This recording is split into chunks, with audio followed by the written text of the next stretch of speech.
Bad news, it's Pride Month. Good news, seemingly fewer entities are celebrating it. Bad news, a dude just won the girls' track and field state championships in California. Let's get into it. The show starts in just a minute, but first, don't forget to like, comment, and subscribe to the show on YouTube at Tomi Lahren is Fearless. The show starts right now.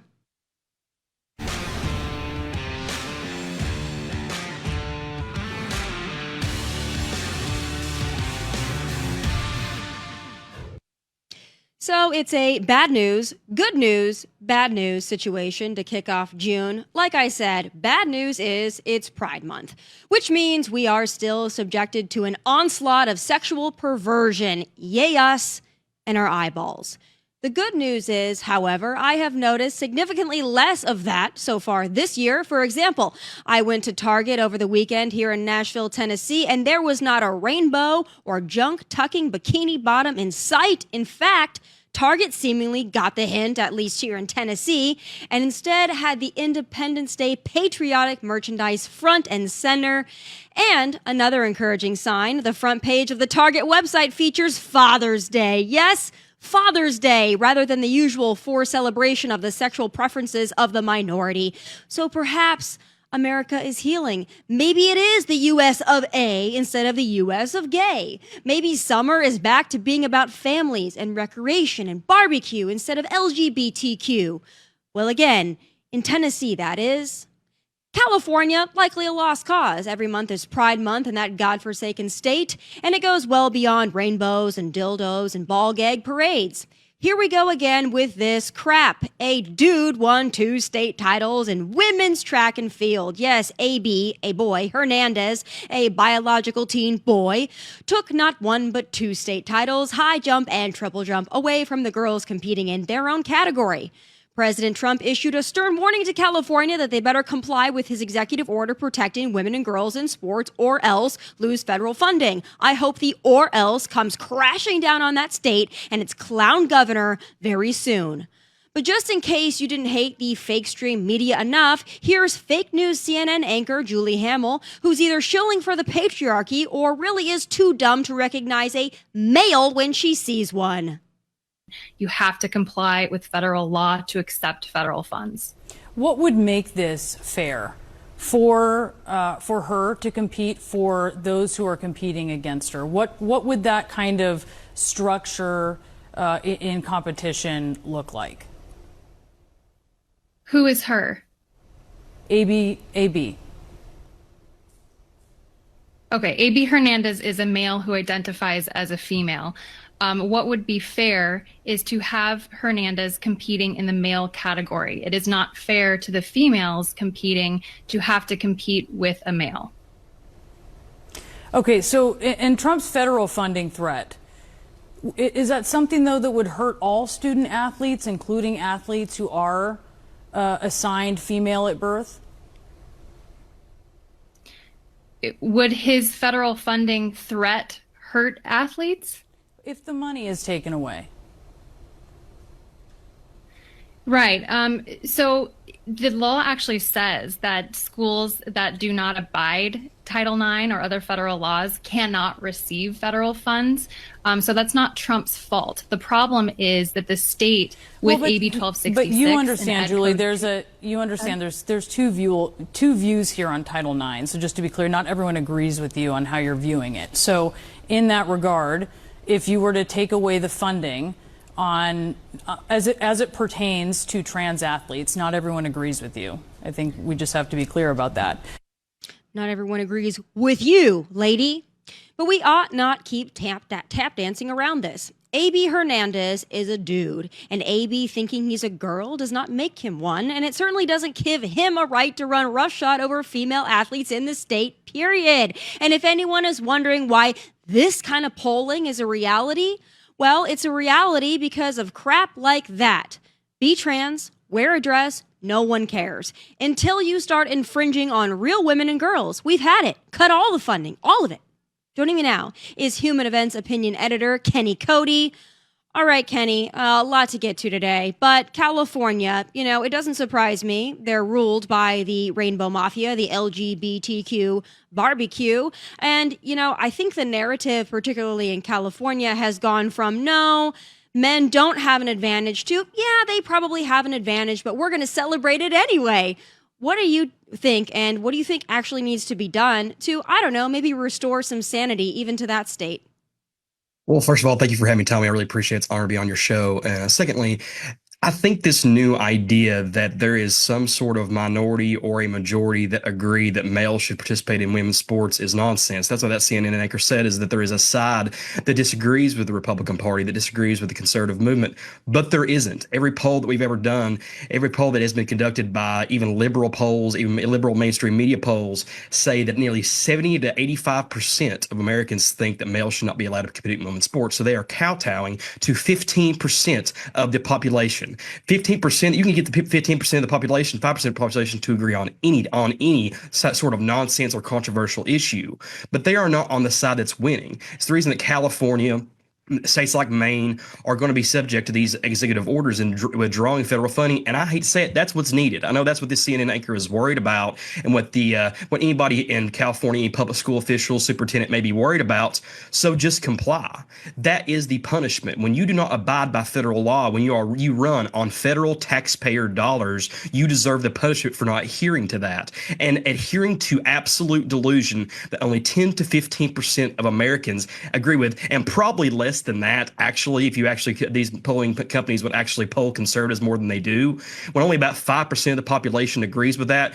If these states are willing to, risk federal funding, risk the money that their schools and these athletes are benefiting from in these athletic programs, then they deserve to have their federal funds withdrawn or federal funds blocked. There is no argument to be able to kowtow to 5% of the population to solely run on this adhering to absolute delusion that's been misproved by science. Americans don't approve of it, and they rejected it at the ballot box in November. Yeah, you're exactly right about that one. And enough with threatening to do something. Do it. I just think that we need to be very, very clear on this and very stern on it. It's not, and you know what I think is funny? I talked about this last week, but, California athletics, whatever the governing body is there, they tried a little workaround, and they said, well, here's what we're going to do. And they actually implemented that on the podium this past weekend is, listen, if a dude beats a girl, then the girl who is in second place because she was competing against a dude, she can also stand on the podium next to the dude, because that will be her consolation prize. It'll be, okay, you can stand next to him. And what ended up happening is you had a black female athlete sharing the podium with a white dude. Now, Kenny, I thought that the left was all about taking down the patriarchy, particularly the white male patriarchy. But then they are so twisted in their own delusion, in their logical fallacies, right? In their moral stupidity, that they have a black female athlete that's now having to share her rightful position with a white male. Are they starting to realize how stupid this is? I don't think they're starting to realize it, but I hope they don't. I mean, they're going so pro-woman that they're becoming anti-woman. They're going so pro-black and pro-minority that they're becoming racists and giving white males the priority in sports that black females should be thriving in, especially out in California.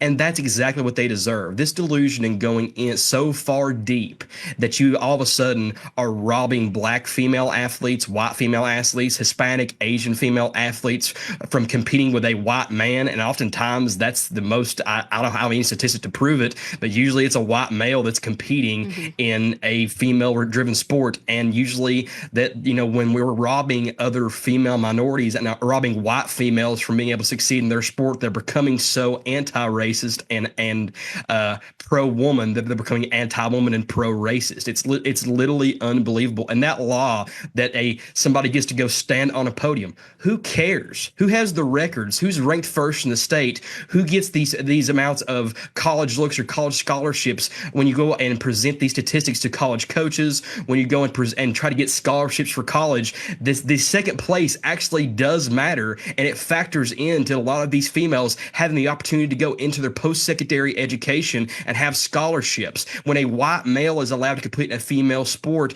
that is what's happening. You're robbing females of the opportunity not only to succeed in their high school careers, but in their collegiate careers as well. And that is a huge issue across the nation. You are robbing females of opportunity to earn their degrees, to earn athletic scholarships, solely to kowtow to 5% of the population that Americans rejected the ballot box. And how condescending is it? Oh, listen, we'll let you stand on the podium even though you got beat by a male who thinks he's a girl. Like, I want to play a clip, though, because I'm sure that this is what California is going to hang their hat on. You know, there are some in the U.S. of gay, particularly California, that they're going to cheerlead this. Even if they are having to compete against a dude, you're going to find other female athletes that are going to be like, no, it's totally fine. And the left will hang their hat on those examples. Now, I want to play one of those athletes who identifies as queer. I don't even know what queer means anymore, to be honest with you. They have such fluid definitions for all of these things. I'm not sure.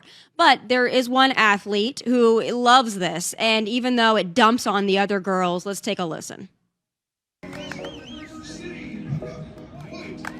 They gave me the medal I deserved, they gave her the medal that she deserved, and sharing the podium was nothing but an honor.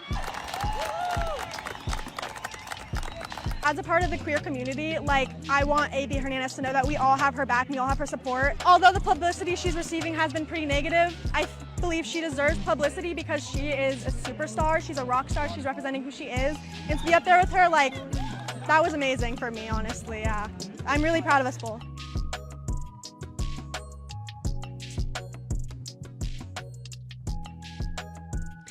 Yeah, go ruin it for everybody else. I'd also like to note that if you say that you're queer, whatever, I mean, that doesn't give you a right to cancel out all the girls that are probably not happy with it and don't feel like they can say anything, especially in California, because they will be attacked for it. Also like to point out that I believe the septum piercing is the mark of the beast, so it does not surprise me that this individual has this worldview, which she's welcome, I guess, to express, but not at the expense of the females that have to just stand back and be like, yay, go AB, go girl.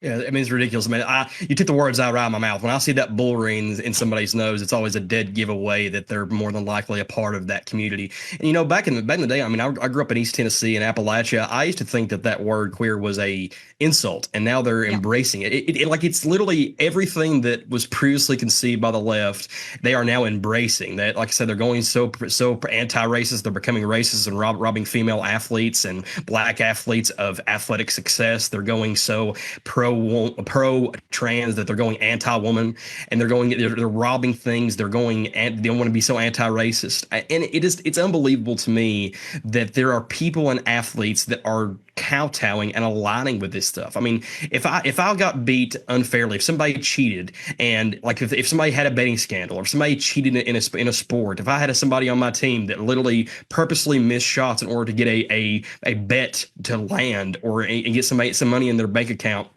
I would not then go, oh, well, that's great. You know, they cost my team the game and they cost my team to lose, but at least they earned money. I'm going to stand up here and I'm going to raise their fist up high and be proud of them. That is the exact same concept. It's embracing cheating. It's embracing an unfair advantage to athletes. And if we continue to do this, the left continues to do this, quite frankly, the United States of gay, like you stated, they're going to continue to lose, because this isn't a 50-50 issue. This isn't gay marriage. This isn't abortion. It isn't any issue that the American people are divided on. This is an issue that is so predominantly aligning with the conservative viewpoint that males should not be robbing female athletes of athletic success, that they're going to continue to lose on it. And they're going to continue to lose federal funding. Gavin Newsom is going to continue to crater as a presidential candidate in 2028.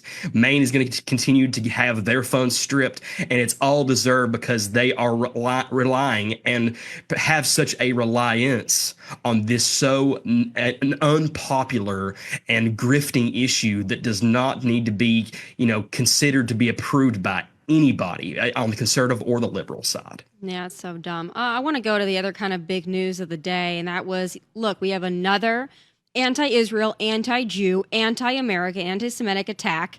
This time in Boulder, Colorado. We have the video of this monster. And, to sum it up perfectly, not only do you have somebody who's saying free Palestine, and we have the clip that we'll play for folks.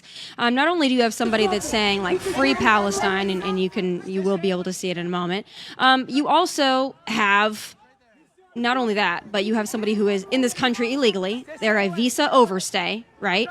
So all these things, it's like, please continue to make our point, right?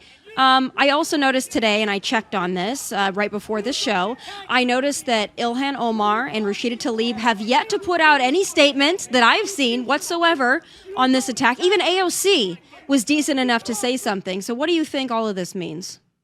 Well, I think that they're real. I think AOC probably has presidential aspirations in 2028, whether that's as a vice presidential candidate or just a DNC candidate. She wants to appeal to at least some moderates in the Democratic Party.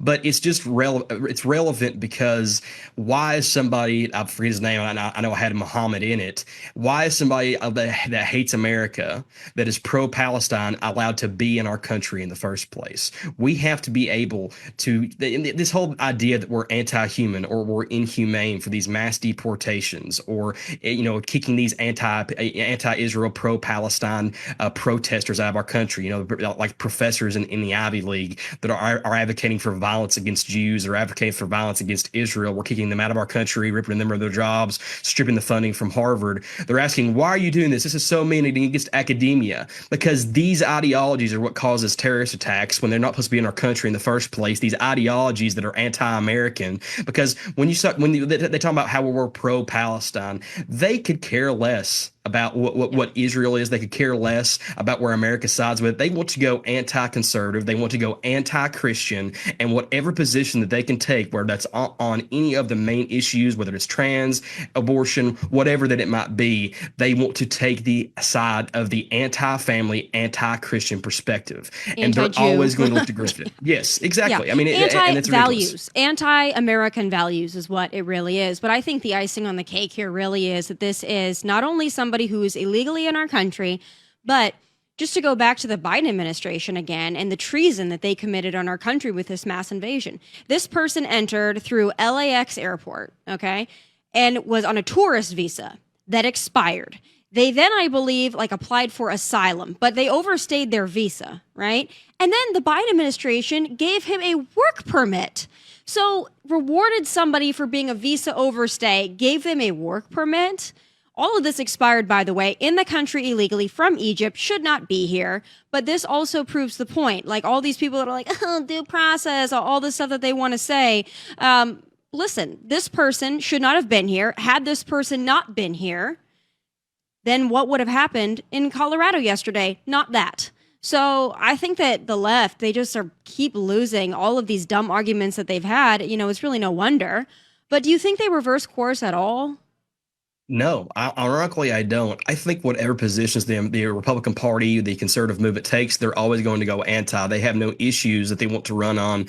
And, like in Bernie Sanders back in 2016, there was all these issues of the pro-worker, pro-union kind of working class idea. But they went so far away from that. And some of those populists that were running back about 10 years ago have now lost their way, are kowtowing to, being pro-illegal immigration. They're pro-trans, whatever the Republican Party is doing is stupid, and they're just obeying to their cult leader Trump. It's these same tropes over and over and over again. How we're anti-democratic, how we're racist because we want to deport illegal migrants. By the way, illegal migrants do not deserve due process. That's part of being illegal when you're in this country, let alone the crimes you commit when you already get here. But that's the entire issue. And if they are going away from that, if they can't take them literally removing the current president from the top of the ballot, nominating the vice president and losing that, and still not learning from that 2024 loss, they're never going to learn. They're never going to learn if it's going to take stripping federal funding. And I hope they don't, legitimately. I hope they do not learn. I hope we continue to win the 2026 midterms. We win in 2028 with whoever we nominate in 2028. Because if they continue to go down this pathway, the DNC and the Democratic Party and the left is going to have a revolution at some point, and I hope it's in favor of us, to be quite honest. Yeah. Well, Well, here's somebody, a couple of people actually, that think that they're the future of the party. I have two wonderful clips to punctuate this. Who would you like to go first? Jasmine Crockett or Timmy Walls? Take your pick. Let's hear from Jasmine Crockett. Let's hear from Jasmine. You know, Jasmine thinks that actually Republicans, they secretly love her. We do, but not for the reason she thinks. Let's take a listen to this. Republicans poll all the time.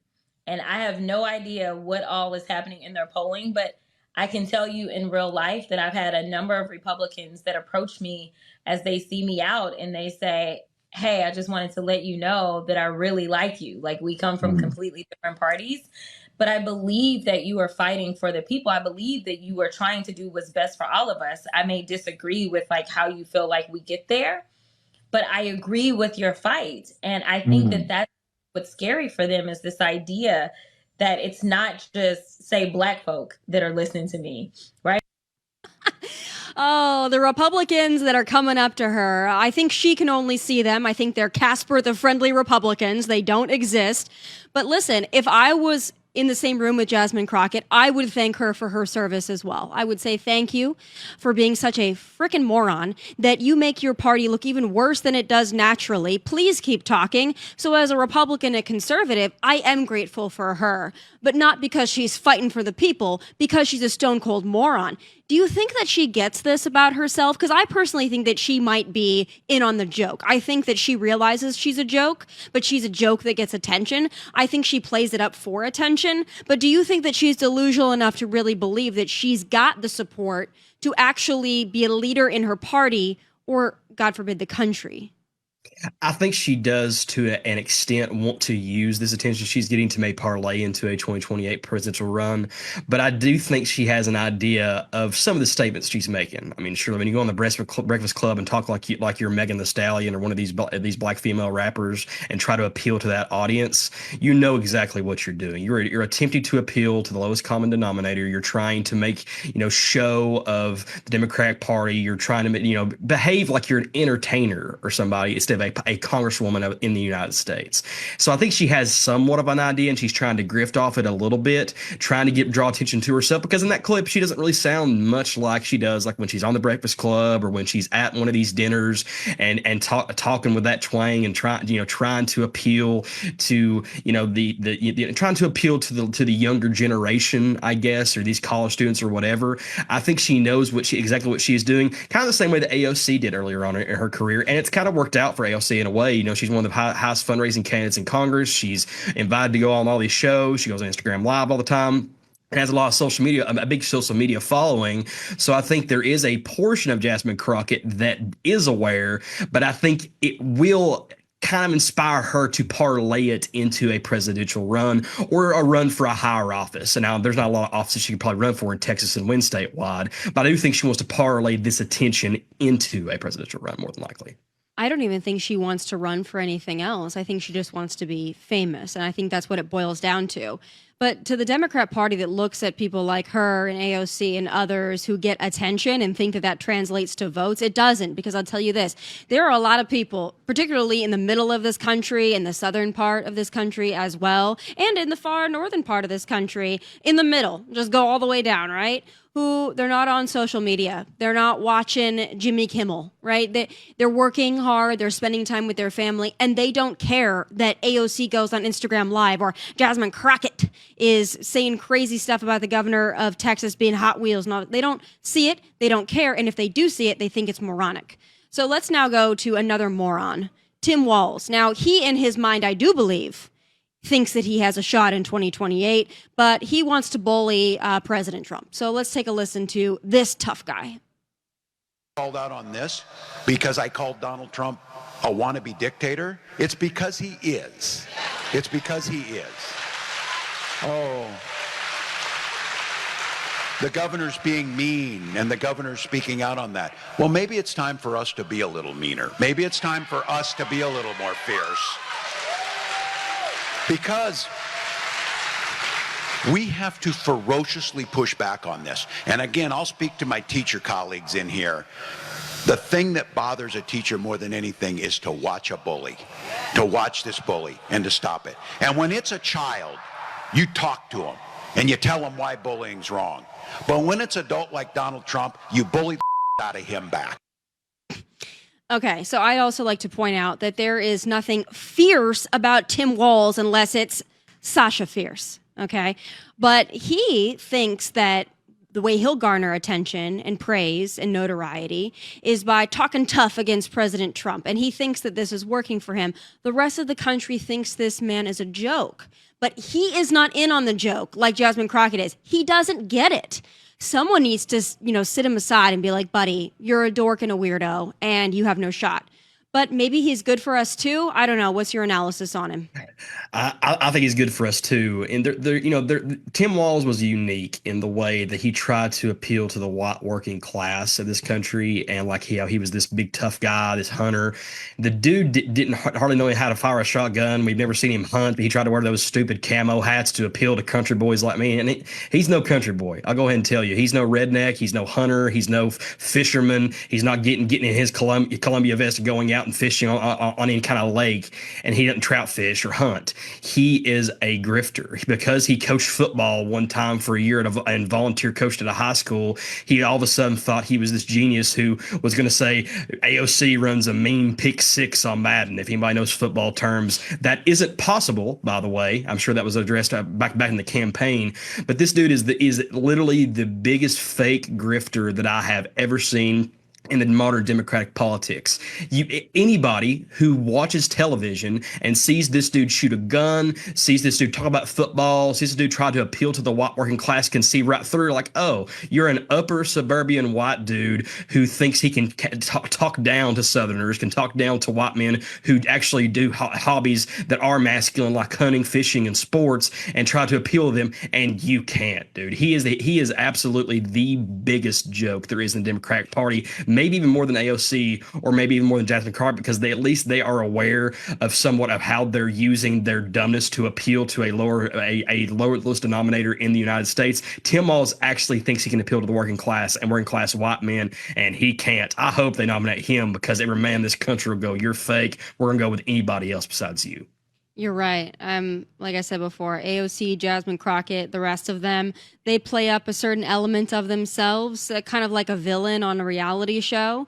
Because if you're the villain on the reality show, you don't have to be the fan favorite. You will stick around because you are the villain. You make good television. And it's similar when it comes in some cases to elections. But when you're not the villain and you're not the fan favorite and you're just a dork weirdo like Tim Walz, you're not going to be welcomed back for season 2, buddy. So this is your swan song. Enjoy the paid dinners while you can, buddy boy, and all the tampons your heart desires. Thank you so much, Kenny, for being with me today, sharing your analysis. I'll have you back soon. I appreciate it, Tommy. Thank you so much, ma'am. Thank you.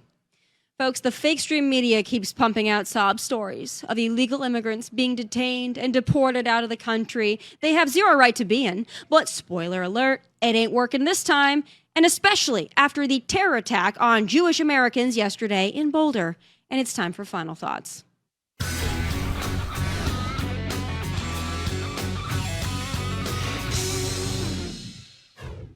So the mainstream media, and for sure the delusional Democrat Party, still has not caught on yet. If you're an illegal alien, you are indeed up for arrest, detainment, and deportation. The Trump administration is not playing around. The law is not a suggestion. You don't get a brownie point or a special prize if you're here illegally but managed to skirt the law for a decade. You are, drumroll please, still up for deportation. But still, the media keeps pumping out the sob stories like this one. Ever since that day, I live with anxiety. I can't sleep. I don't feel well. This woman, who we will call Maria, says she did not want to use her real name, concerned she could be targeted. But she does want people to know her story. She told us, I don't want to go back. She's the mother of 3 children who are American citizens. She asked us not to show them. Maria arrived from Honduras in February of 2005. 2 months later, she had an order to leave the country after not appearing at a hearing, but she never left. I asked her why she did not go to the hearing. I told the immigration officer I don't have any family in this country or a specific place to stay. She told me she entered the U.S. through California. Pero ningún momento me llegaron ningún documento. I never received any document and they did not know where I was going to be. This month she received this letter at her house in South Florida. She has been fined for more than $1.82 million. She's been in our country illegally for over 20 years, has not bothered to learn a lick of English or attempt to earn citizenship in any way. And now we're supposed to feel sorry for her? Nope. Try again. NBC6 was there as person after person left Miami's immigration court in tears Thursday. Yanet Correa could not hold back her pain.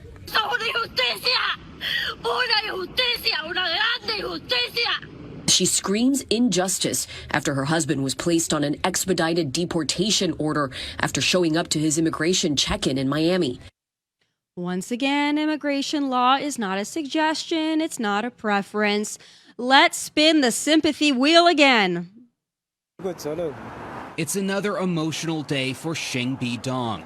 His brother, Xing Feng Dong, was taken into custody earlier this month by U.S. Immigration and Customs Enforcement, or ICE. He said his brother is a hard worker. Through a translator, Dong expresses his worries about how his brother's absence will affect other family members. Didn't bother to learn English either. No, sorry, bud. You still gotta go.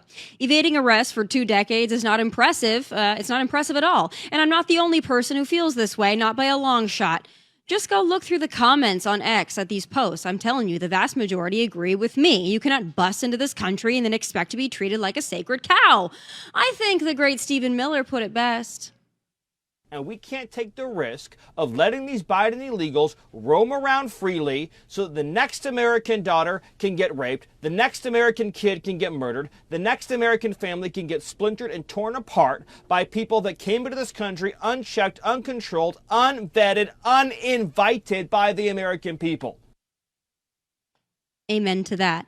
And I further punctuate all of this with this. According to reporting from our own Bill Mellusion, that Boulder terror suspect is an Egyptian national in the U.S. illegally as a visa overstay who entered the U.S. during the Biden administration. Now do you get it, libs? This is yet another example of what a wide open border and an immigration free-for-all does to a country. We will no longer be playing Russian roulette with American lives, and we will no longer be giving illegal aliens the benefit of the doubt. You broke our laws and disrespected our nation when you barged in. Some of you have been doing it for 2 decades. Playtime is over. I'm sorry you believed the lie told to you by Biden's auto pen that you could stay, that you're a special case, that you're a unicorn or a sacred cow. You're not. Time is up. Don't let the door hit you on the way out. And those are my final thoughts. Please be sure to tune in live tomorrow at 1 p.m. Eastern. Catch full episodes of the show on Outkick and Fox Nation. Please also like and subscribe to the YouTube channel at Tomi Lahren is Fearless. From Nashville, God bless and take care. Hey, thanks for watching. If you want more of my hottest takes, must-see conversations, and of course, my final thoughts, click here and make sure you subscribe here so you never miss a beat. I'll be here every weekday, and I hope you'll join me.